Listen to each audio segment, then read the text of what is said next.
ଗୋଟେ ମିନିଟ୍ ଟିକେ।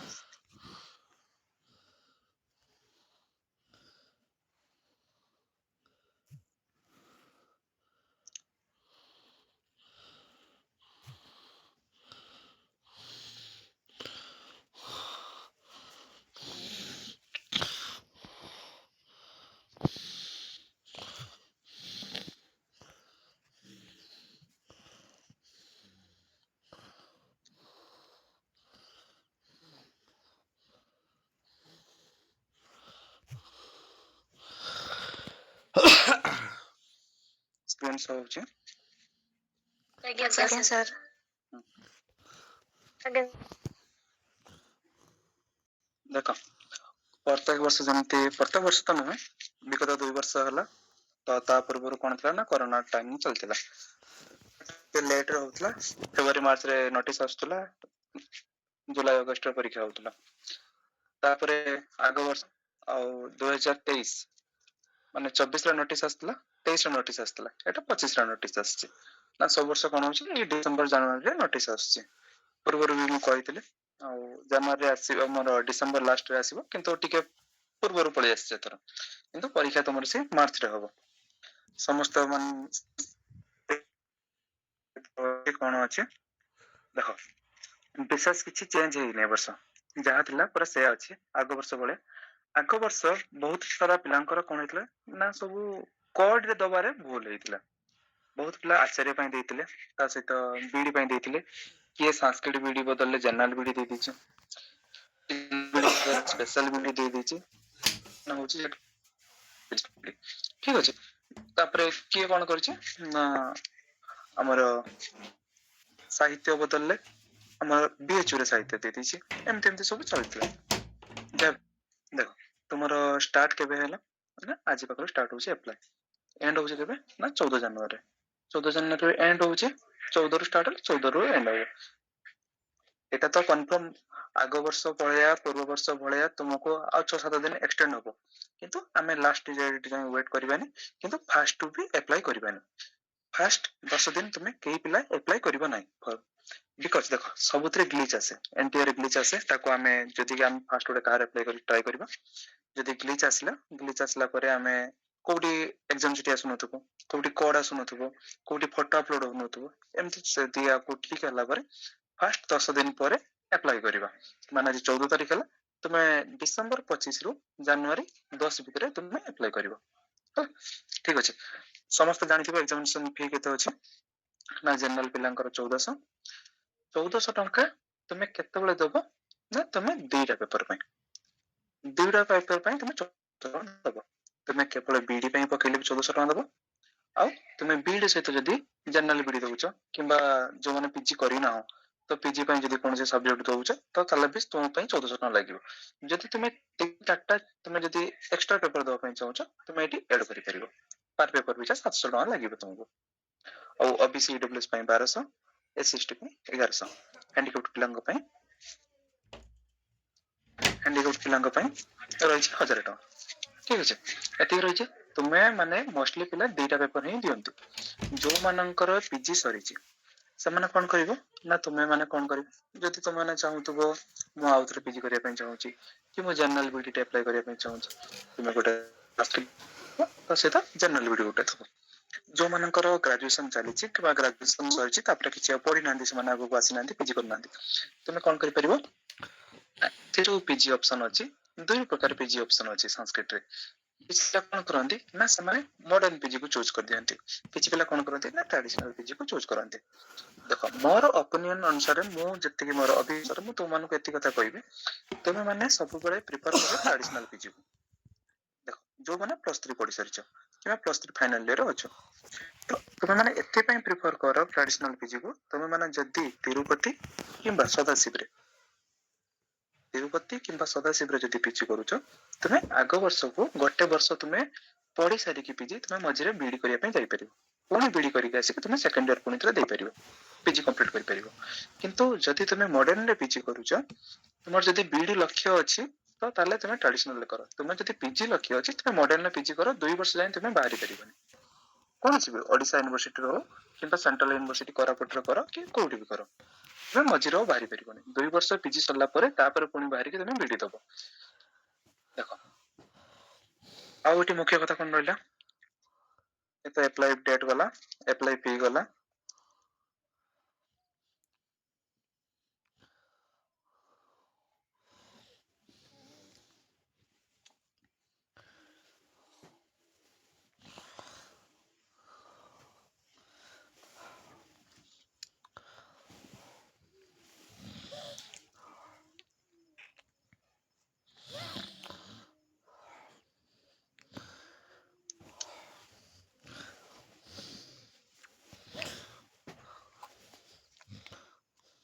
ଦେଖ କିଛି ପିଲାଙ୍କର କ୍ୱେଶ୍ଚन ଥିଲା,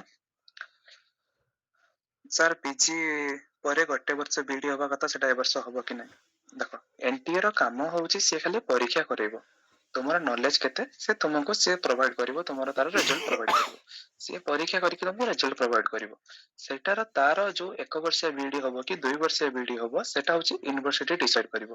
ଯେତେବେଳେ ୟୁନିଭର୍ସିଟିରୁ ନୋଟିସ ଆସିବ ସେତେବେଳେ ଜଣା ପଡିବ 1 ବର୍ଷିଆ ବିଡି ଏ ବର୍ଷଠୁ ଲାଗୁ ହଉଛି କି ନାହିଁ। ଏବେ ସେଟା ବର୍ତ୍ତମାନ କିଛି ଆସିନାହିଁ ଇନଫରମେସନ। ତାପରେ ନେକ୍ସଟ ଆସିବା, ପେମେଣ୍ଟ ମନ୍ଥଲି ଗୁଡା ଗଲା। ଦେଖ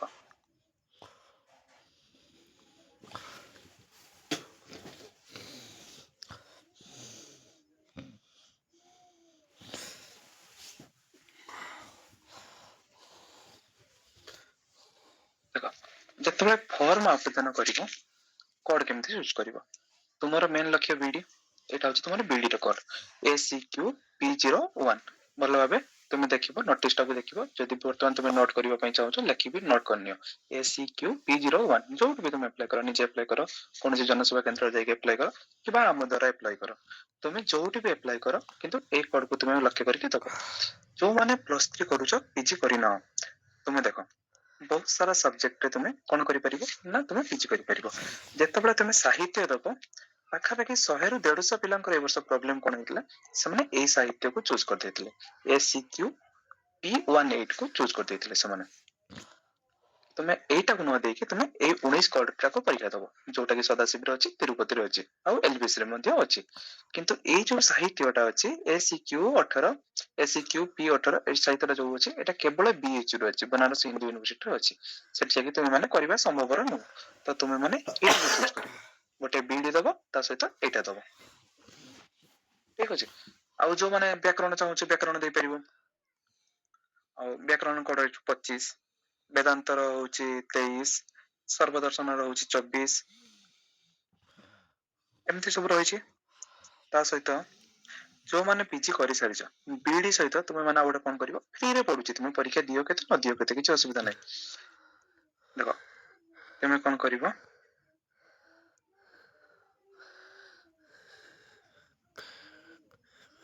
ଏଇ କୋଡଟାକୁ ଦେଇଦବ COQP03,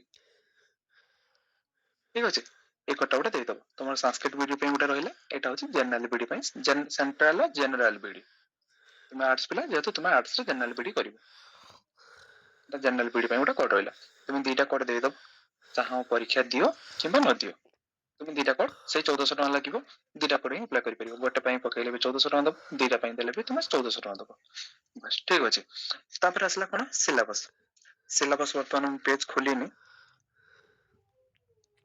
ଦେଖେଇ ଦଉଛି ତମକୁ ସିଲାବସ।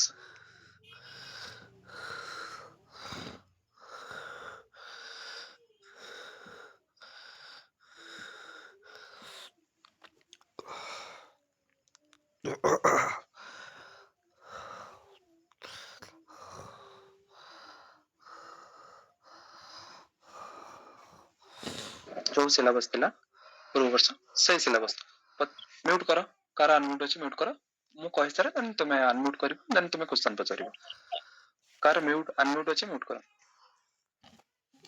ଦେଖ 75 କ୍ୱେଶ୍ଚନ ଆସିବ, ପ୍ରତ୍ୟେକ କ୍ୱେଶ୍ଚନ ର ଭ୍ୟାଲୁ ରହିବ 4 ମାର୍କ, ଗୋଟେ ଭୁଲ କଲେ -1। ଯୋଉ ତମର ଥିଲା ଲିଟରେଚର ପାର୍ଟ ରେ ଯାହା ଯାହା ଥିଲା,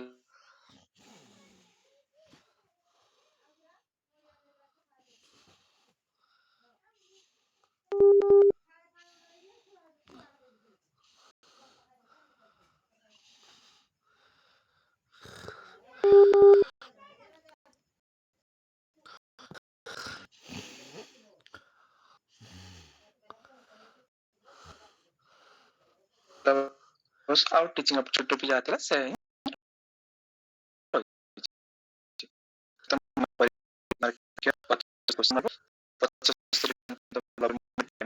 आराम से साथ के समय बीडी पिलांग ପାଇଁ ଯଥେଷ୍ଟ କାରଣ ତୁମେ ଏଠି ମ୍ୟାଥ କରୁନ ଯେ ତୁମେ ବସିକି ମ୍ୟାଥ କୁ ତୁମେ ବସିକି କଷିବ ଗଣିତ କୁ ବସିକି କଷିକି ତୁମେ ତାର ଆନ୍ସର କରିବ ତୁମେ ପଢିବ ତୁମେ ଆନ୍ସର ଜାଣିଥିବ ଡାଇରେକ୍ଟ ଆନ୍ସର କୁ ଚୁଜ କରିବ ତ ତୁମ ପାଇଁ ଗୋଟେ କ୍वेश्चन को 1 ମିନିଟ मैक्सिमम बहुत କିଛି ତ आराम से समय रे କିଛି ଅସୁବିଧା ନାହିଁ ତୁମେ 75 क्वेश्चन को 90 ମିନିଟ ପାଇବ बस एतिक रहला सिलेबस रहला अप्लाई फी रहला अप्लाई डेट रहला कोड विषय जानिलो एग्जाम होबो तुमरो मार्च मासरे एबे मते को तुम मानकर जदि कहार କିଛି डाउट अछि मते पचारि परियो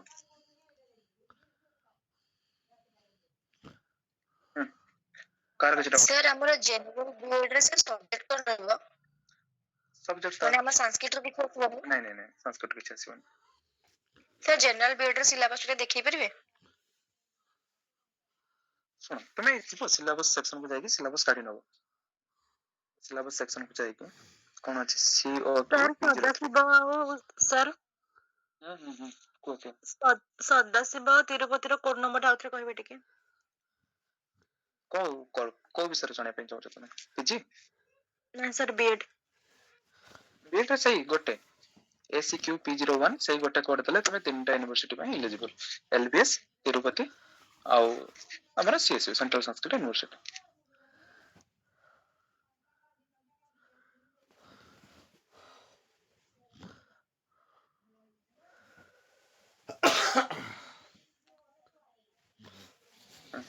ये होची तुम्हारा जनरल बीएड रो syllabus teaching up to GK mathematics science and environment social science आउ आर्ट्स म्यूजिक जोगो ए सब दिन स्पोर्ट ए सब दिन अछि करंट अफेयर वाला दिन सब आसीयो होची जनरल बीएड तुमे संस्कृत पिला काहे के जनरल बीएड को चाहछ आराम से हे जबो तुम पाखरे जति समय अछि वर्तमान देखो वर्तमान आज हला डिसेंबर केते 14 तारिख डिसेंबर 14 रो परीक्षा तुमर हो से मार्च 15 को परीक्षा हो मार्च 15 पर परीक्षा हो तो तुम पाखरे वर्तमान 3 मास टाइम रहला 3 मास भीतर तुमे बहुत एते समय जते अछि जते के सिलेबस अछि एनफ समय जति अछि पूरा एनफ तुमे माने आराम से डेली जति 2 घंटा पढिबो तुमे सिलेबस कंप्लीट करिक भी तुमे रिवीजन कर दे परिबो सब पिला कर हिजो काहे होबन सीट केते सीट रहलानी सीएसयू होछि 770 770 रो गोटे कैंपस कटि जीवो इथर श्रृंगेरी कैंपस कटि जीवो आ नासी कैंपस टा पुनी थरा एड होबो तो 770 रो 55 कटि गले केते होबो 115 पते हां 115 सॉरी 615 सॉरी 715 हां 715 सेठी रहला एलबीसी रहला 200 तिरुपति रहला 110 तो पाखा भी 1000 प्लस सीट रहलानी तुमंग जति के पिला तुमे 100 पिला अछो आउ मैक्सिमम केते पिला कंपटीशन करूथिबे एबे कोन होउची आगरु सब कैंपस रे ओडिसा पिलांकर टाच चलतिला एबे धीरे धीरे अदर स्टेट पिला माने यूपी आ वेस्ट बंगाल झारखंड आ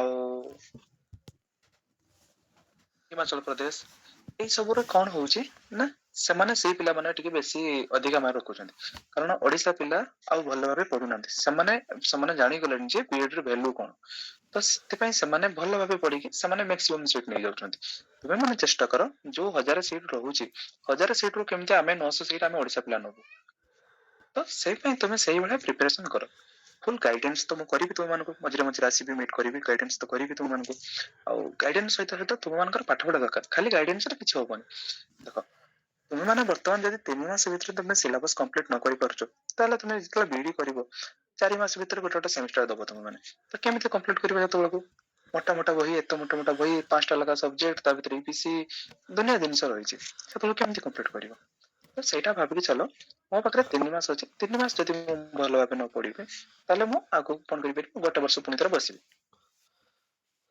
तापर भी सिलेक्शन होबो कि नै किछि गारंटी नै 3 मास पूरा जोर लगी पाठ पढो जो माने वर्तमान कंटिन्यू करूछो पीजी किना ग्रेजुएशन कंटिन्यू करूछो तो मान को पे समय रो अभाव रहउछि तो तुम माने कोन करो एक्स्ट्रा टाइम लेगी भोर उठी पढो रात रे सोइला बेले पढो 2 घंटा बस मैक्सिमम तुम 2 घंटा पाठ पढो एनफ तुम पे ठीक अछि यदि किछि क्वेश्चन करियो मत पचरि पेटी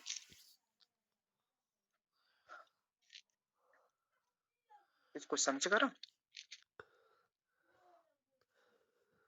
सर आपण कोन एबेटू क्लास नेबे डेली नै नै क्लास तो हमर होउछि ଆଉ ଏଇଟା ବାସ୍ ଜଷ୍ଟ ଗୋଟେ ଇନଫର୍ମେସନ ପାଇଁ ସବୁ ପିଲାଙ୍କର ଇନଫର୍ମେସନ ପାଇଁ କମନ ଗ୍ରୁପରେ ସବୁ ଦିଆ ହଉଛି। ପ୍ରତ୍ୟେକ ବର୍ଷ ଆମର ଏମିତି ଚାଲେ। ଆଉ ଯୋଉମାନେ ପୁରୁଣା ପିଲା ଅଛନ୍ତି ଜାଣିଛନ୍ତି ନା ପିଲାମାନଙ୍କର କିଛି ଅସୁବିଧା ନ ହଉ ତ ସେଥିପାଇଁ ଆମେ ପ୍ରତ୍ୟେକ କଣ କରୁ ପ୍ରତ୍ୟେକ ଜିନିଷରେ ଆଡମିଟ କାର୍ଡ ଆସିଲା ପୁଣି ଆସିବୁ, ଆଉ ସେଠି ଇନଫର୍ମେସନ ଆସିଲା ଆସିବୁ, ଏକ୍ସାମ ଡେଟ୍ ଆସିଲା କଣ କରାଯିବ ଆସିଲୁ, ପୁଣି ତାର ଫର୍ମ ଆପ୍ଲାଏ ହେବ ଆସିବୁ, ସିଲେକ୍ସନ ଆସିବ ପୁଣି ଆଉଥରେ ଆସିବୁ। ପ୍ରତ୍ୟେକ ଷ୍ଟେପରେ ତୁମ ମାନଙ୍କର ପୂର୍ବରୁ ମୁଁ ରହିବି ତୁମ ମାନଙ୍କର, ତୁମମାନେ ଆଡମିସନ ହେଲା ପର୍ଯ୍ୟନ୍ତ ପହଞ୍ଚିଲା ପର୍ଯ୍ୟନ୍ତ କ୍ୟାମ୍ପସରେ ମୁଁ ତୁମମାନଙ୍କ ବ୍ୟାକରେ ରହିବି। ଠିକ ଅଛି। ଆଉ କ୍ଲାସ କଥା ରହିଲା, କ୍ଲାସ କଥା ଯୋଉ ଫ୍ରି କ୍ଲାସ ଚାଲିବ ଆମର ସେଟା ଜଗନ୍ନାଥ ବିଡି ପାଇଁ ଚାଲିବ। ଜଗନ୍ନାଥ ବିଡି ତମର ଏ ବିଡି ଟା ସରିଲା ପରେ ଜଗନ୍ନାଥ ହବ ତୁମର ଜୁନରେ, ତ ଏପ୍ରିଲ ମେ ଜୁନ ତ ଯୋଉ ମଝିରେ 2 ମାସ ଟାଇମ ରହିବ ସେଥିରେ ଆମର ରିଜନିଂ ଜିଏସ୍ ଏସବୁ କ୍ଲାସ ଚାଲିବ, ଫ୍ରି କ୍ଲାସ ଚାଲିବ। ସାର୍ ଏଇ ସେମ୍ ଗ୍ରୁପରେ ନା ଅଲଗା ଗ୍ରୁପରେ ସାର୍? ନାଇଁ ନାଇଁ ସେ ସବୁ ଗ୍ରୁପରେ ଲିଙ୍କ ଯିବ। ଆଜ୍ଞା ସାର୍। କିଛି କ୍ୱେଶ୍ଚନ ଅଛି କାହାର ଡାଉଟ?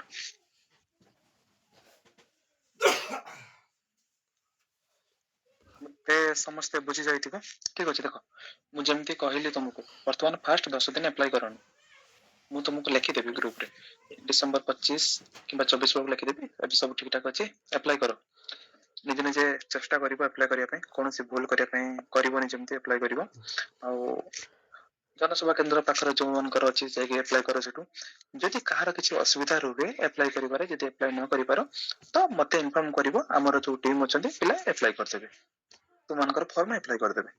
ଠିକ ଅଛି। ଯୋଉମାନଙ୍କର ଅସୁବିଧା ଥିବ, ପାଖରେ ଜନସେବା କେନ୍ଦ୍ର ନଥିବ କି ପେମେଣ୍ଟ କରିପାରୁନଥିବ କି କିଛି ବି ଅସୁବିଧା ଥିବ, ଆମ ଟିମ୍ ଅଛନ୍ତି ପିଲା ମୋ ନମ୍ବରରେ ମେସେଜ କରିବ, ମୁଁ ପିଲାମାନଙ୍କର ଆମେ ପ୍ରତ୍ୟେକ ବର୍ଷ ଆପ୍ଲାଏ କରୁ, ଏ ବର୍ଷ ବି ଆପ୍ଲାଏ କରିଦବୁ ପିଲାଙ୍କର। କିନ୍ତୁ ଚେଷ୍ଟା କରିବ ନିଜେ କରିବା ପାଇଁ। ଡିସେମ୍ବର 25 ପରେ ତୁମେ ଆପ୍ଲାଏ ଷ୍ଟାର୍ଟ କରିବ, ଜାନୁଆରୀ 10 ସୁଦ୍ଧା ତୁମେ ଆପ୍ଲାଏ କମ୍ପ୍ଲିଟ କରିବ, 15 ଦିନ ତୁମ ହାତରେ ଟାଇମ ରହିବ। ତ ଫାଷ୍ଟ 10 ଦିନ ତୁମେ ମାନେ କେହି ଆପ୍ଲାଏ କରନା ହେଲା। ହ୍ୟାଲୋ ଆଉ ସାର୍ କାହାର କିଛି ପ୍ରଣାମ। କ୍ୱେଶ୍ଚନ ଅଛି ମତେ ପଚାର। ହ୍ୟାଲୋ ଲକ୍ଷ୍ମୀପ୍ରିୟା କୁହ। ହଁ ସାର୍ ମୁଁ ଲକ୍ଷ୍ମୀପ୍ରିୟା କୁହ। ମଡର୍ଣ୍ଣରୁ ଆସିକି ଟ୍ରାଡିସନାଲରେ ଏବେ 1 ଇୟର ପିଜି କରୁଛି, ତ ବିଏଡ୍ ପାଇଁ କୋଉ ଅପସନ ଟା ଦେବି? ପିଜି ଯୋଉ ମଡର୍ନ ଏବେ ଟ୍ରାଡିସନାଲ ନା ମଡର୍ଣ୍ଣ? ଏବେ ଅପସନ ମାଗିବନି, ଏବେ ତୁମକୁ ଅପସନ ମାଗିବନି ସେଟା ବିଡି ଆପ୍ଲାଏ ବେଳକୁ ପରୀକ୍ଷା ସରିଲା ପରେ ଓହୋ। ଯେତେବେଳେ ୟୁନିଭର୍ସିଟି ପାଇଁ ଆପ୍ଲାଏ କରିବ ସେତେବେଳେ ମାଗିବ। ଆଉ ଆଜ୍ଞା ତୁମେ ମଡର୍ନ ପାଇଁ ହିଁ ହବ। ତୁମେ ଯେହେତୁ ଆଜ୍ଞା ପିଜି ଆଜ୍ଞା କମ୍ପ୍ଲିଟ ହେଇନି ତୁମେ ଟ୍ରାଡିସନାଲ ନୁହଁ, ତୁମେ ମଡର୍ନ। ଆଜ୍ଞା ଥ୍ୟାଙ୍କ ୟୁ ସାର୍। ନେକ୍ସଟ ଆଉ କାହାର କିଛି କ୍ୱେଶ୍ଚନ?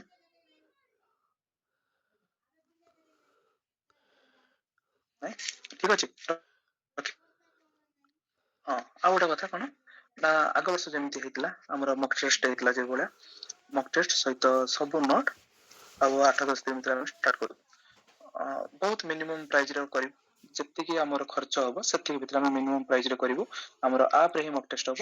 ଆଉ ଆପରେ ମକ୍ ଟେଷ୍ଟ ହେଲେ କଣ ହବ, ତୁମେ ଯେମିତି ପରୀକ୍ଷାରେ ଦବ ସେମିତି ହିଁ ଆସିବ। ଗୋଟେ ଠିକ କଲେ ଡକୁମେଣ୍ଟ କଥା ମୁଁ କହିଦଉଛି ଟିକେ ଖାଲି।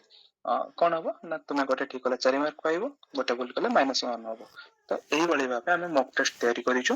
ଆଉ ଆପରେ ଆମର ନିଜସ୍ୱ ଆପରେ ଆମେ କରିବୁ ମକ୍ ଟେଷ୍ଟ କରିବୁ। ଠିକ ଅଛି। ଆଉ ମକ୍ ଟେଷ୍ଟ ଆମେ 4-5 ଦିନ ଭିତରେ 8 ଦିନ ଭିତରେ ଷ୍ଟାର୍ଟ କରିଦବୁ। ନା କେବେ ଯାଏ ମକ୍ ଟେଷ୍ଟ ଚାଲିବ ନା ତୁମର ପରୀକ୍ଷା ପର୍ଯ୍ୟନ୍ତ ଚାଲିବ। ଠିକ ଅଛି। ସେଥିରେ ତମେ ଡିଟେଲ ପୁରା ଫୁଲ ନୋଟ ପାଇଯିବ, 40-50 ପିଡିଏଫ ପାଇଯିବ, ପ୍ଲସ ତୁମେ 100+ ମକ୍ ଟେଷ୍ଟ ପାଇଯିବ। ଠିକ ଅଛି। ଆଉ କିଛି କାହାର ଡାଉଟ ଅଛି ତ ମତେ ପଚାରିପାରିବ। ହଁ ଡକୁମେଣ୍ଟ କଥା କହିଲ, ଡକୁମେଣ୍ଟ କଥାରେ ତୁମର ଡକୁମେଣ୍ଟ ହଉଛି 10+2+3 ତ ସାର୍ଟିଫିକେଟ ଦରକାର, ଆଉ ତୁମର ଫଟୋ ଗୋଟେ ଦରକାର, ସିଗ୍ନେଚର ଦରକାର, ଆଉ ଯୋଉମାନେ ସବୁ ଥିବ ତୁମ ନିଜ ନିଜ କାଷ୍ଟ ଯୋଉ ସେ କାଷ୍ଟ ସବୁ ସାର୍ଟିଫିକେଟ କାଢିକି ଦବ ମତେ। ମତେ ନୁହେଁ ତୁମେ ଯୋଉଠି ଆପ୍ଲାଏ କରିବ ତୁମେ କାଷ୍ଟ ସାର୍ଟିଫିକେଟ ଦବ। ଓବିସି ଆଉ ଏସଟି ଏସସି ପିଲା ମାନେ। ଆଉ ଗୋଟେ ରହିଲା ଇଡବ୍ଲ୍ୟୁଏସ ପିଲାଙ୍କ ପାଇଁ। ଇଡବ୍ଲ୍ୟୁଏସ ପିଲାମାନେ ଟିକେ ଖାଲି କାହାର ଗୋଟେ ଆପ୍ଲାଏ ଷ୍ଟାର୍ଟ କରିକି ମୁଁ ଦେଖି ଦଉଛି। ଯଦି ବର୍ତ୍ତମାନ ଇଡବ୍ଲ୍ୟୁଏସ ସାର୍ଟିଫିକେଟ ମାଗୁନଥିବ ତୁମେ ମାନେ ଇଡବ୍ଲ୍ୟୁଏସ ସାର୍ଟିଫିକେଟ କାଢିବ ନାହିଁ ବର୍ତ୍ତମାନ। ତୁମେ କେତେବେଳେ କାଢିବ ନା ମାର୍ଚ୍ଚ ମାସ ସରିବ, ମାର୍ଚ୍ଚ ମାସ ସରିଲା ପରେ ତୁମେ ଏପ୍ରିଲ 1 ତାରିଖ ଦିନକୁ ତୁମ ମାନେ ଆପ୍ଲାଏ କରିଦବ ହଉଛି ଇଡବ୍ଲ୍ୟୁଏସ ସାର୍ଟିଫିକେଟ। କାରଣ ତୁମର ଆଡମିସନ ତୁମକୁ ରିଜେକ୍ଟ କରିଦେବେ। ତ ଏପ୍ରିଲ ମାସରେ 2026 ଏପ୍ରିଲ ପରେ ଯୋଉ ଇଡବ୍ଲ୍ୟୁଏସ ସାର୍ଟିଫିକେଟ ବାହାରିଥିବ ତାହେଲେ ସେଇ ଇଡବ୍ଲ୍ୟୁଏସ ସାର୍ଟିଫିକେଟରେ ତମର ଆଡମିସନ ହବ। ଇଡବ୍ଲ୍ୟୁଏସ ପିଲାମାନଙ୍କୁ ମୁଁ ଲେଖିଦେବି। ମହୋଦୟ ହରି ଓମ୍। ହରି ଓମ୍।